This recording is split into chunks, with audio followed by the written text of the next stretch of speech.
If you're anything like me, you've probably tried cutting expenses before, only to find yourself slipping back into old habits, blowing money on things that don't really matter. In this video, I'm going to share with you how I cut my expenses by 20% last year without sacrificing my quality of life.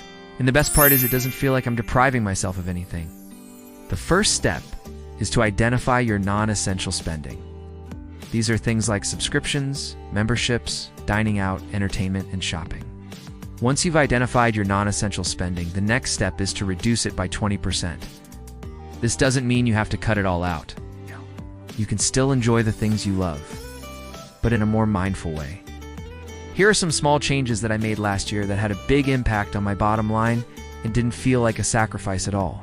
Instead of going out to eat, I started cooking at home more often. I discovered new recipes and cooking techniques, and I got to enjoy the process of creating something delicious from scratch. It's actually fun, and I learned a new skill. Another thing I did was cancel my gym membership and start working out at home. I invested in a few pieces of equipment like resistance bands and ankle weights, and I found free workout videos online. This saved me a lot of money, and it's just as effective as going to the gym. Plus, I can work out in my pajamas. I also reduced my subscription and membership costs by canceling the ones that I was unusing or that were unworth the value. For example, I had a subscription to a streaming service that I never used, so I canceled it.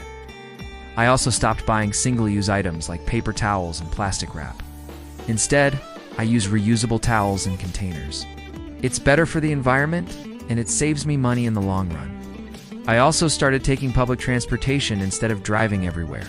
It's cheaper, and it is a great way to explore my city without having to worry about parking. I also use my bike whenever I can. It's good exercise and it's free. And finally, I started buying generic brands instead of name brands. It's hard to tell the difference sometimes, and it saves me a lot of money. By making these small changes, I was able to reduce my expenses by 20% last year. And the best part is, it didn't feel like a sacrifice. I was still able to enjoy the things I love, but in a more mindful way. I was able to save money and still maintain my quality of life.